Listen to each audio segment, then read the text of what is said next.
창세기 43번째 시간입니다. 네, 제가 강의 설교를 하는 이유는 일단은 저 자신을 위해서 강의 설교를 합니다. 왜냐하면 목사가 되면은 강단에서 하고 싶은 얘기들이 있거든요. 그런데 제가 하고 싶은 얘기보다도 하나님이 어떤 말씀을 하실지 그것을 귀 기울이기 위한 것입니다. 그리고 강의 설교를 통해서 하나님이 그 주에 전혀 이 말씀이 참 이해가 안 된다고 했지만 그 말씀을 통해서 하나님이 그 말씀이 살아있어서 우리를 변화시키는 것을 저는 믿기 때문에 그렇습니다. 때로는 여러분들에게 말씀이 불편할 때도 있고, 때로는 여러분의 마음을 찌르기도 하고, 또 여러분에게 기쁨을 주기도 합니다. 오늘 어떤 말씀을 듣길 원하십니까? 네, 대부분 다 위로받고 기쁘기를 원할 줄 믿습니다. 네, 그렇지만 오늘 그러지 않을 것 같아요. 제가 택한 게 아니고 오늘 본문이 그런 내용입니다. 그러니까 하나님께서 나에게 어떤 말씀을 하시든지 아멘하고 순종하면 되는 겁니다. 그게 성장하는 비결입니다. 오늘 ANW는 제가 좀 주제 설교를 합니다. 왜냐하면 우리 학생들이 캠프 갔다 와서 은혜가 충만한데, 제가 부모들한테 듣는 얘기가 딱 2주 가더라 이 얘기를 듣을 수 있습니다. 이 아이들에게 어떻게 하면 믿음이 이게 계속해서 지속할 수 있을까, 또 그 말씀을 전해야 되기 때문에 그렇게 합니다. 그렇지만 오늘은 창세기 말씀은 제가 어떤 표적을 둔 것은 아니고, 하나님이 여러분들에게 하시는 말씀을 여러분 스스로를 깨닫고 또 묵상하면서 하나님 앞에 더 가까이 가는 계기가 되기를 간절히 바라는 마음이 있습니다. 일주일 동안 그걸 묵상하면서 적은 거니까 여러분들이 설교가 재미있다, 은혜가 된다, 이게 중요한 게 아니에요. 제가 지난번에 목소리 안 나왔을 때 깨달은 하나님의 은혜가 그거예요. 제가 설교를 잘하는 거나 목회를 잘하는 게 중요한 게 아니라 하나님의 뜻을 정확하게 내가 그 뜻을 분별하고 전달하는 게 중요하다라는 사실을 굉장히 깊이 제가 깨달았습니다. 네, 좀 목소리가 좀 많이 나아졌죠. 아직도 5%가 안 달아오는 것은 하나님의 뜻이 어딘지 제가 잘 여러분들 중에서도 목사님 후디 오면 말을 안 해야 된답니다. 제가 말을 안 할 수 있겠습니까? 이번 주도 3번 설교를 해야 되는데, 그래서 병원에 갔습니다. 그랬더니 의사가 또 한 얘기가 말을 안 해야 됩니다 얘기를 하더라고요. 그러나 저는 그렇게 할 수가 없습니다. 여러분, 하나님께서 또 오늘 말씀을 통해서 우리에게 은혜 주실 줄 믿고 한번 우리 이 말씀을 같이 은혜 받을 수 있었으면 좋겠습니다. 2부는 세례식이 있어서 마음이 급한데 1부는 마음이 안 급해요. 네, 조금 길게 해도 될 수 있을 것 같아요. 자, 그래서 우리 같이 한번 옆에 있는 분에게 오늘 무슨 말씀을 하든지 은혜 받읍시다 한번 축복하세요. 오늘 무슨 말씀 하든지 은혜 받읍시다. 은혜 받읍시다. 네, 딱 은혜 받을 것 같습니다 오늘. 네, 여러분, 이 세상의 모든 문제는 무엇으로 시작이 될까요? 다 옳고 그름으로 시작이 됩니다. 서로 옳고 그름을 시작하면서 서로 탓하고, 그러다가 그 관계가 문제가 생기고 결국 교회도 떠나가고 신앙도 떠나가는 일들이 많이 있습니다. 제가 목회를 하면서 느낀 것도, 교회를 떠나거나 믿음을 떠나는 사람의 대부분은 99%는 다 관계 문제입니다. 믿음의 문제가 아니에요. 그래서 조용히, 또 그래도 믿음 있는 사람은 조용히 그래도 내가 예배는 드려야지, 사람들하고 관계는 안 하고 조용히 예배 드리면서 살아가는 삶을 선택하는 사람도 꽤 많이 있습니다. 그렇게 공동체를 떠나기도 하고 믿음을 떠나가면서 살아가면서 때로는 잘 되기도 합니다. 그리고 또 얘기까지 합니다. 너무 행복하다고. 그러나 우리는 알죠. 하나님을 떠난 삶이 얼마나 사실은 공허하고 그리고 얼마나 정말 그 안에 문제들이 많이 있는지를 알고 있지요. 오늘 제가 이렇게 서두를 꺼내는 이유는 오늘 우리가 창세기 38장에 있는 이 내용이 제가 지난번에 요셉 이야기를 하다가 요셉이 고난당하고 이제 팔려가는 내용으로 이어져야 되는데 갑자기 38장에서 요셉 이야기가 아닌 유다 이야기가 갑자기 등장을 하고 있습니다. 유다 이야기.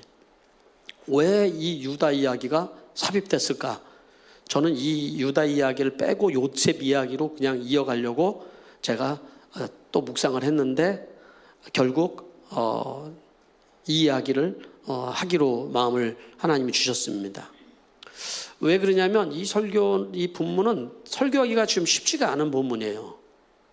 여러분 성경을 읽다가 사람들이 시험 드는 본문이에요. 이런 본문이. 왜냐하면 여기에 보면은 유다가 나오고 유다의 며느리 다말이 나오거든요. 근데 정말 세상에서도 말하기 힘든 근친상간 문제가 여기 나오고 있어요. 시아버지하고 며느리하고 간음하는 얘기가 여기 나오고 있거든요.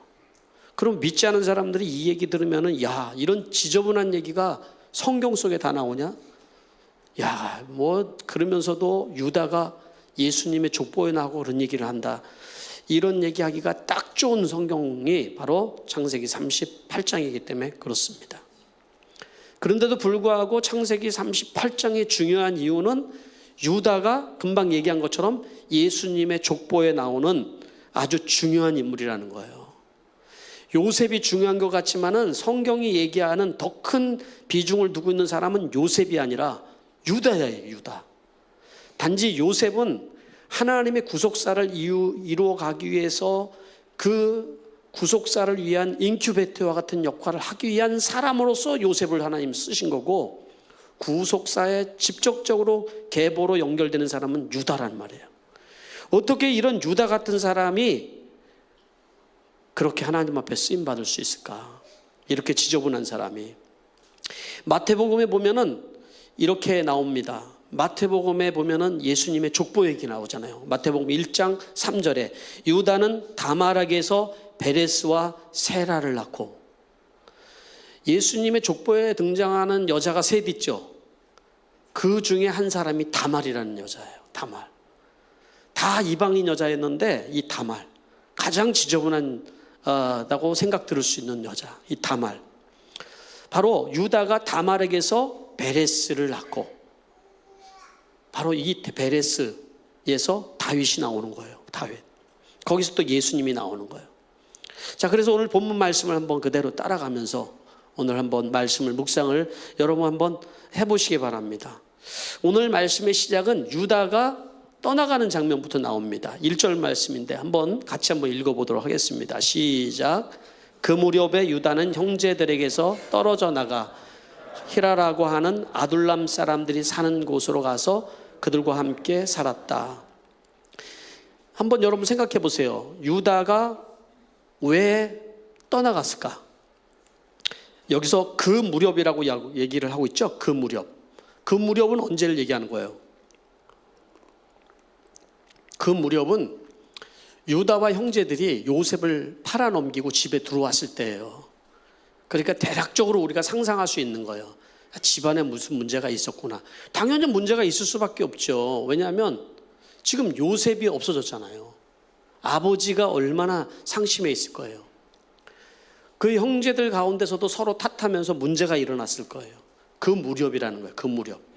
그 요셉을 팔고 돌아왔을 때인데 유다가 형제들에게서 떨어져 나갔다라고 얘기했어요.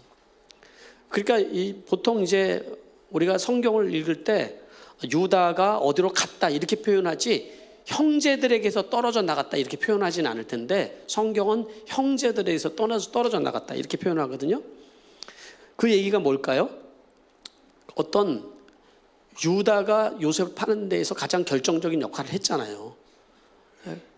그래서 아마 여러 가지 유다 안에서는 많은 내적 갈등도 있었을 겁니다. 죄책감도 있었을 것이고 어려움도 있었을 것이고 그리고 형제들이 손가락질하기도 할 거고 또 그 가운데서 뭔가 갈등이 생기고 아픔이 있었을 거예요. 결국은 유다의 생각은 너 때문이야. 서로 형제들 간에 너 때문에 이런 일이 생긴 거야. 너 때문에 그런 것 아니야? 라는 그런 말들이 서로 아마 오가지 않았을까 하는 생각이 됩니다. 그러니까 형제들의 갈등이 생겼다는 얘기예요. 그 일로 인하여서 유다는 지금 어디를 떠난 거예요? 집을 떠난 것이 아니라 형제들을 떠났다는 거예요. 형제. 말하자면 믿음의 공동체, 믿음의 가족을 떠나간 거예요. 내가 여기서는 더 이상 못 살겠다. 네? 그렇게 떠나간 거라는 것이죠. 여러분, 우리는 이런 장면을 통해서 우리가 깨달을 수 있는 건 뭐냐면요, 어떤 문제가 생겼을 때 우리는 우리의 어떤 공동체, 이런 의식이나 또 믿음에 대한 어떤 의식, 이런 것보다 우리 감정이 더 크게 작동을 한다는 거예요. 감정이 우리 안에서. 사단이 가장 역사하기 좋은 것은 우리 감정이에요, 여러분. 여러분들도 다 경험하고 나도 경험하고 다 경험하지만, 여러분 지금 여기 앉아서 우리가 나이스하게 예배 드린다고 해서 여러분들이 신앙이 좋은 게 아니에요. 신앙은 어디서 판가름이 날까요? 우리의 집에서 판가름이 나는 거예요. 여러분의 목장 안에서 판가름이 나고, 여러분의 삶의 현장에서 문제가 생겼을 때 그 신앙의 모습이 드러나는 거죠, 사실은. 그죠? 더군다나 내 감정이 상한 일이 있었다. 그러면 하나님을 신어서 떠나가는 것이 아니에요. 이거는 사람이 싫어서 떠나가는 거예요. 사람의 문제로 고통을 하게 되는 문제들이 생긴다는 거예요. 바로 이 유다 문제는 바로 사람에 대한 환멸, 형제나 또 이 관계성의 환멸로 인하여서 그가 형제를 떠나갔다. 형제에서 성경은 뭐라고 구체적으로 표현하면 떨어져 나갔다라고 얘기를 하고 있는 거예요. 그리고 나서 2절 말씀을 얘기를 합니다. 2절 말씀 읽어볼게요. 시작. 유다는 거기 있어서 가나안 사람 수아라고 하는 사람의 딸을 만나서 결혼하고 아내와 동침하였다. 제가 이렇게 적느라고 좀 오타가 좀 났어요. 유다가 이제 가나안 사람, 그가 간 곳이 가나안 사람인데 거기에 히라라는 사람을 만났어요. 히라라는 사람이 친구가 된 거예요. 그러니까 아둘람에 사는 사람인데 가나안 사람이에요. 그 사람하고 어울려서 그 동네로 갔다라는 거예요. 그리고 거기서 살다가 가나안 사람 수아라고 하는 사람의 딸을 만났다는 거예요. 그리고 결혼을 하게 됐다. 뭐 정식적인 과정을 거친 것도 아니고 그냥 거기 살다 보니까 그냥 결혼을 한 거예요. 예? 그러니까 믿음의 공동체를 떠났으니까 믿지 않은 사람들하고 어울려서 거기서 살았을 거 아니에요. 살다 보니까 또 같이 있는 사람하고 좋은 감정도 생겼을 거고, 그래서 그 수아의 딸, 이 수아의 딸은 이름도 등장을 하지 않아요. 그냥 수아의 딸이다 얘기를 하는 거예요. 유다 같은 정말 성경에 유명한 이런 사람이 이제 그 아내 이름은 등장도 하지 않는 거예요. 수아의 딸이다. 이름도 없고 그냥 수아의 딸이라고만 나오는데, 이 수아의 딸과 함께 지금 어떻게 했다고 얘기를 하냐면 아들을 낳았어요. 자녀들을 낳았어요. 첫째는 에르, 이제 개혁성경은 엘이라고 하죠. 엘. 둘째는 오난, 셋째는 셀라입니다. 네. 다 이름은 그래도 은혜로운 이름을 줬어요. 네. 왜? 믿음의 배경이 있으니까. 그리고 맏아들을 이제 애를 결혼시켰는데 그 이방 여자인 다말이라는 여자와 결혼을 시켰습니다. 세상에서 볼 때 이 유다가 지금 믿음의 공동체를 떠나서 지금 세상 사람들하고 살아가는데 너무 행복한 거예요. 지금 너무 잘 되고 있는 거예요. 결혼도 해서 자녀도 또 셋이가 낳았는데 남부럽지 않게 살아가고 있는 거예요. 거기다 며느리도 또 얻었어요. 그러니까 남들에게 있을 때는 우리는 부족한 게 없어요, 행복해요 라는 고백이 지금 유다의 입에서 나오죠. 네, 지금. 그런데 예상치 못한 일이 생겼습니다. 우리의 삶에는 항상 좋은 게 아니라 우리의 삶에 예상치 못한 일이 발생하지 않습니까? 예상치 못한 일이 자녀들에게서 생겼어요. 그것은 첫째 엘이 죽은 사건이 있어요. 첫째를 그렇게 믿고 좋아했는데 엘이 죽었어요. 엘이 죽자 지금 그 며느리가 문제인 거예요. 대를 이어야 되는데 당시에는 우리 그 조선 시대에는 씨바지를 했잖아요. 종들을 통해서 씨바지를 하고 대를 이어갔잖아요. 그렇지만 이 중동의 이때 당시의 문화는 계대 결혼법이 있었어요. 이건 우리하고는 전혀 이렇게 좀 이해가 안 되는 결혼법이긴 해요. 계대 결혼법은 이걸 고엘 제도라고 얘기도 하고 계승 결혼이라고 얘기도 하기도 합니다. 그게 뭐냐면 형이 죽으면은 그 형의 대를 이어갈 그 기업을 이어갈 것을 그 동생이 바로 그 형수를 통해서 아이를 낳는 거예요. 아이를. 이해 잘 안 되죠? 성격이 그런 게 다 있나? 머리로는 이해가 안 되는데 그때 당시에는 그것이 굉장히 중요한 거잖아요. 대가 끊어지는 것이 굉장히 이제 걱정을 하는 것이죠. 그래서 유다가 어떻게 했냐면은 다말에게서 얘기를 합니다. 그 다음에 아들이 뭐라고 그랬습니다? 오난에게 얘기했어요. 너 형수랑 같이 아이를 낳아라. 이렇게 얘기를 했습니다. 그런데 어떻게 했다고 성경이 얘기를 합니까? 네. 여기서 이제 여러분 제가 그 계대 결혼법 고엘이라고 했잖아요. 이거를 다른 뜻으로 얘기하면 성경으로 얘기하면은 구속하다는 뜻도 있어요. 구속하는 거예요. 예수님이 우리 죄를 위해서 대신 우리를 구속하는 것처럼 이 고엘 제도 계대 결혼법에는 그런 의미가 있는데 이게 좀 어려운 말이라서 제가 설명을 안 했어요. 네. 자, 그래서 9절 말씀에 보니까 오난이 형수에게 들어갔습니다. 자, 9절 말씀인데 한번 읽어보겠습니다. 시작. 그러나 오난은 아들을 낳아도 그가 자기 아들이 안 된다는 것을 알고 있었으므로 형수와 동침할 때마다 형의 아들을 낳지 않으려고 정액을 땅바닥에 쏟아버리곤 하였다. 이 성경에 이런 19금 이야기가 나온다는 것이 조금 좀 지저분하죠? 아주 노골적인. 그러니까 오난은 이 하나님 보시기에 굉장히 악한 사람인 거예요. 오난은 왜? 뭐가 오난이 뭐 악하다고 하나님이? 오난은 내가 형수를 통해서 아이를 낳으면은 내 재산이 내 것이 아니라 형의 것이 사실은 되는 거죠. 죽었지만 기업이 형의 기업을 물려가는 것이지 내 것이 아니라는 생각을 한 거죠. 그래서 재미는 보고 씨는 땅에 쏟아버렸다 이거예요. 다말의 입장에서는 굉장히 당황스럽고 수치스러운 일이었을 것 같아요. 이게 며느리 입장에서는. 그러나 다말은 어떻게 해서든지 씨를 얻지 못하면은 다말은 또 이 집안에서 살 수가 없어요. 어떻게 해서든지 씨를 얻어야 되는 것이에요. 하나님은 그런데 이 극도로 이기적인 오난을 어떻게 하셨다고 성경이 이 얘기를 하고 있습니까? 성경은 오난을 하나님께서 죽이셨다고 얘기를 했어요. 그래서 둘째도 죽어요.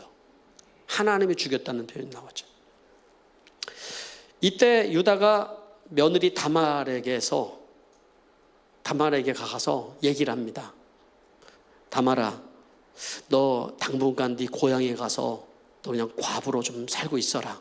내가 셀라가 좀 크면 너를 다시 부르마 하고 얘기를 합니다. 이렇게 얘기를 한 것은 유다가 다말에게 이렇게 얘기한 것은 어떤 의도였을까요, 여러분? 성경이 얘기합니다. 11절 후반절에 이렇게 얘기합니다. 유다는 셀라를 다말에게 주었다가는 셀라도 제 형제들처럼 죽을지 모르다는 생각을 했다라는 거예요. 죽을지도 모르겠다는 거예요. 야, 지금 말하자면 이런 거예요. 야, 우리 집안에 지금 며느리 하나 잘못 들어와가지고 첫째 죽고 둘째 죽고 야, 이제 셋째도 죽게 생겼네 하는 생각을 한 거죠. 이러다가 우리 집안 다 망하게 생겼다라는 생각을 한 겁니다. 그러니까 지금 문제의 핵심은 파악하지 못하고 지금 모든 지금 문제를 지금 어디에다 뒤집어 씌우는 거예요? 다말에게, 며느리에게 다 뒤집어 씌우는 거예요, 지금. 이러다가는 이제 자라고 있는 내 막내 아들 셀라까지 다 죽겠다. 그러면 난 망하는 거 아니야? 라고 생각을 한 거죠. 그래서 다말을 이제는 사실은 가 있어라, 기다리라고 했지만 사실은 쫓아낸 거예요. 쫓아냈어요. 여러분, 우리가 한번 이 부분을 적용을 해보면요, 유다에게 발생하는 문제는 사실은 영적인 문제예요. 이게 시작에 하나님이 이 안에서 지금 일하고 계시는 개입이 있어요. 지금 하나님의 뜻이 있단 말이죠. 그리고 유다의 이 문제가 시작이 어디서부터 시작이 됐다고요? 형제들로부터 떠나가면서부터라고 성경이 얘기를 하고 있나라는 거예요. 신앙생활은 여러분 하다가 넘어지고 자빠져도 바깥으로 넘어지면 안 돼요. 안으로 넘어져야 돼요. 안으로 넘어지면은 그것이 내가 성장의 기회가 되지만 다 문제 생기고 감정 상하고 속상한 일이 있고 했을 때 다 어디로 넘어져요? 밖으로 넘어져요. 야, 교회가 여기뿐이냐? 또 내가 아는 사람이 여기뿐이냐? 하고 여러분 감정으로 우리 행할 때가 굉장히 많이 있단 말이에요. 그래서 공동체를 기피하면서 조용히 신앙생활하는 사람들이 여러분 우리 주변에 눈을 조금만 돌아보면 너무 많이 있단 말이에요. 우리가 붙들어야 되는 신앙은 여러분 공동체적인 신앙이에요. 하나님이 구약 성경에서 계속 얘기하는 것은 한 사람의 개인 얘기를 한다고 착각하시면 안 됩니다. 공동체의 구원이 있어요. 하나님 나라를 이루는 데 있어서 한 사람이 아닌 하나님의 나라를 위한 공동체를 굉장히 중요하게 생각하신다라는 거예요. 자, 그러고 나서 장면이 완전히 바뀝니다. 장면이 12절부터 나오는데 12절에 이렇게 시작을 하는 거예요. 그 뒤에 오랜 세월이 지났다라고 얘기했어요. 네? 다말은 이제 어떻게 됐어요? 고향에 가가지고 과부로서 오랜 시간을 살고 있는 거죠. 네? 시간이 지나서 유다의 아내 이름은 이름도 없다고 그랬잖아요. 성경에서. 네? 수아의 딸이 역시 죽습니다. 그러니까 유다의 집안은 계속 죽어나가는 거예요. 뭔가 모르지만. 네? 그리고 유다가 이 곡하는 기간, 아내가 죽었으니까 얼마나 힘든 시간이에요. 곡하는 기간이 끝나고 이제 양털의 털을 깎기 위해서 딥나라는 곳으로 갑니다. 그리고 나서 여기서 또다시 다말이 등장을 하게 있어요. 다말이 과부의 옷을 벗고 나서 얼굴에 이렇게 얼굴을 가리고 이제 중동 지방에서 이제 얼굴 남자에게 가리듯이 가리고 마치 창녀처럼 이렇게 분장을 하고 나서 시아버지가 딥나로 올라온다는 소식을 듣고 거기에서 변장을 하고 바로 시아버지 유다를 기다립니다. 예? 왜 그랬냐면 분명히 시아버지가 약속을 했거든요. 셀라가 크면 부르마. 근데 안 불렀거든요. 지금 세월이 많이 지났어요. 다말이 이렇게 시아버지를 기다리면서 이렇게 한 것은 그가 정말 나쁜 여자여서가 아니라 그가 신앙적인 이유가 있었던 거죠. 그 다말은 그래도 유다의 집안에 시집 오면서 그래도 들은 이야기가 있어요. 유다가 형제들에게 떠나갔지만 그런 믿음을 버렸다는 얘기는 아니거든요. 거기에서 하나님 얘기를 들었고 하나님의 가족 이야기를 들었고 형제 얘기도 들었고 하나님 얘기를 들으면서 다말도 살았던 사람인 거예요. 그렇기 때문에 다말에게 있어서는 뭐냐면 바로 그 하나님을 붙드는 이야기예요. 사실은 하나님을. 룻기서에서도 보죠. 룻기서에도 거기도 또 계대 결혼법이 또 나오는데 룻기서에도 룻이 남편이 죽자 이제 나오미가 고향으로 가지 않습니까? 그랬을 때 야 너는 네가 갈 길을 택해라 했을 때 룻이 뭘 택했다고 그랬습니다. 시어머니를 붙쫓았더라 이렇게 얘기를 하잖아요. 붙들었다는 거예요. 근데 시어머니를 붙든 게 아니라 하나님을 붙든 거예요. 그로 인하여서 룻을 통하여서 또한 하나님께서 예수님이 나오는 족보에 들어가는 그 놀라운 축복을 얻게 되는 거잖아요. 그 룻도 바로 이렇게 예수님의 계보에 나오는 여자예요. 이 다말도 마찬가지예요. 다말도. 우리 이제 유다를 보면은 유다는 아내가 죽어서 애도 기간이에요. 어떻게 보면 아직까지. 그런데 유다는 하나님의 사람이지만 육적인 사람인 거예요. 영적인 것은 감각은 다 잊어버려요. 육적인 쾌락을 찾고 있는 모습을 볼 수 있는 것이 뭐냐면 유다는 그 길을 가다 보니까는 창녀가 앉아 있는 거예요. 그래서 그냥 자기의 욕정에 끌리는 대로 급급해서 그가 자기 며느리인지도 모르고 가서 잠자리를 거래를 하는 겁니다. 예? 어떻게 보면은 우리 안에 잠재되어 있는 죄가 그래요. 여러분, 우리가 정말 신앙적인 모습으로 죄가 이렇게 우리에게 힘을 못 쓰는 것처럼 있지만 죄는 잠복해 있거든요. 예? 잠복성이 있어요, 죄라는 것이. 그래서 내 안에 자리 잡고 있다가 어떤 상황이 되면 나도 모르게 이것이 도사리고 있던 이 죄가 드러나거든요, 이게. 바로 지금 유다에게 나타나는 현상이 있는 거예요. 아무도 없어요, 거기는. 그리고 거기에 장녀가 있어요. 그 욕정을 해결하기 위해서 바로 그 여자가 자기 며느리인지도 모르고 잠자리를 거래를 합니다. 그리고 나서 그 다말과 이제 거래를 하면서 다말이 얘기합니다. 나에게 어떤 것을 주시겠습니까? 거래를 하면서. 그랬더니 이제 유다가 도장과 끈과 지팡이를 주겠다고 얘기합니다. 여기는 다 이제 다말의 계획이 다 있었던 것이죠. 그냥 다 주는 거예요. 여기서 뭐 도장도 주고 끈도 주고 지팡이도 줬다는 얘기는 지금 유다가 가지고 있는 거는 다 준 거예요. 지금 모든 거를. 그러니까 눈이 멀어버리니까 지금 내 이 정욕을 채우기 위해서 어떻게 해서든지 지금 이거를 해결하기 위해서 다 줘버리는 거예요. 지금 아무것도 안 보이는 상황인 거죠. 정말 이 유다가 어떻게 예수님이 조상이 됐다는 것이 참 기가 막히고 놀랍지 않아요, 여러분? 네? 그러니까 이 성경에 좀 이런 얘기들을 모르면은 말도 안 된다고 여러분 얘기를 들을 거예요. 유다 같은 사람을 통해서. 유다는 심지어 여러분 자기 수치가 드러날까봐 빨리 그 지팡이하고 도장하고 이런 것들을 끈을 찾아가지고 와야 되잖아요. 사람을 몰래 시켜가지고 그 여자를 찾아보고 그걸 찾아오라고 또 시키기도 합니다. 이 부분을 자기가 한 거를 조용히 덮고 빨리 해결하려고. 그런데 바로 그런 유다에게 석 달쯤 지났을 때예요. 석 달쯤. 자, 24절 말씀이에요. 보세요. 한번 읽어보겠습니다. 시작. 석 달쯤 지난 다음에 유다는 자기 며느리 다말이 창녀짓을 하여 임신까지 했다는 소문을 들었다. 유다가 명하였다. 그를 끌어내어 화형에 처하라. 뭔 소리를 들었다고요? 석 달쯤. 마침 또 임신이 된 거예요, 이게. 네? 유다가 소문을 들었는데 다말이 창녀짓을 해가서 임신을 했다는 소문을 들은 거예요. 그러니까 이 시아버지 유다는 이 다말을 쫓아냈음에도 불구하고 화가 머리끝까지 난 거죠. 얘기를 합니다. 당장 그 여자를, 그 여자라고 그러겠습니까? 아마 욕을 했을 거예요. 당장 끌고 와라. 불태워 죽여라. 그러면서 이제 얘기를 했을 거 아니겠습니까? 여러분, 지금 유다는 지금 자기가 무슨 했는지를 몰라요. 다 지금 현재 상황만 보고 있을 뿐인 거죠. 지금 어떤 일이 일어나는지는 모르고 지금 내 감정이 더 중요한 거예요. 지금 내 앞에 며느리가 잘못하고 있는 것만 더 중요한 거예요. 지금 그 꼴을 못 보겠다 이거죠. 이거를 당장 해결하려면 당장 잡아다가 지금 그 다말을 화형에 처해라 이렇게 얘기를 한 거죠.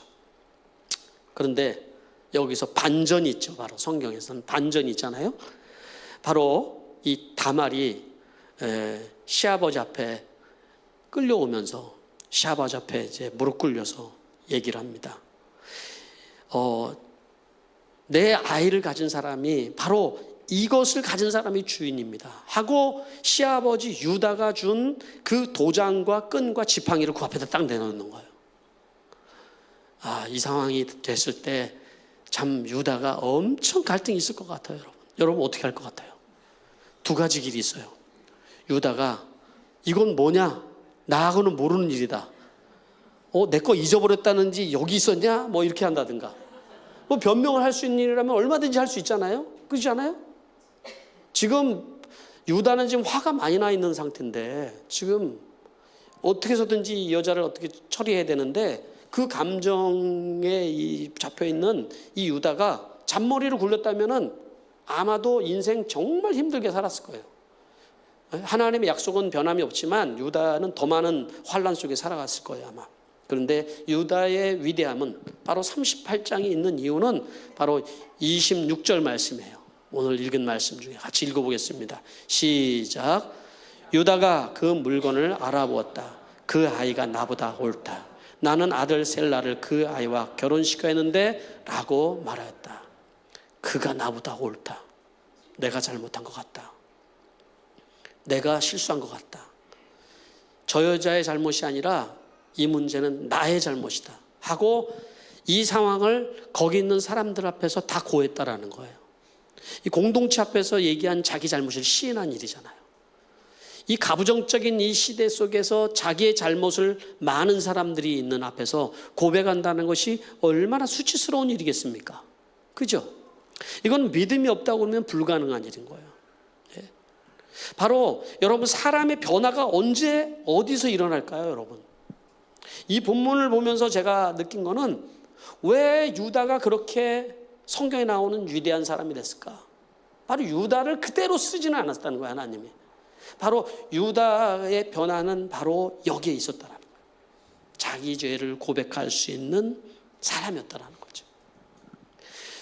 우리가 변화가 일어나고 사람이 변화가 일어나는 순간도 언제냐면 여러분, 바로 내가 죄인인 것이 깨달아지고 고백할 때라는 거예요.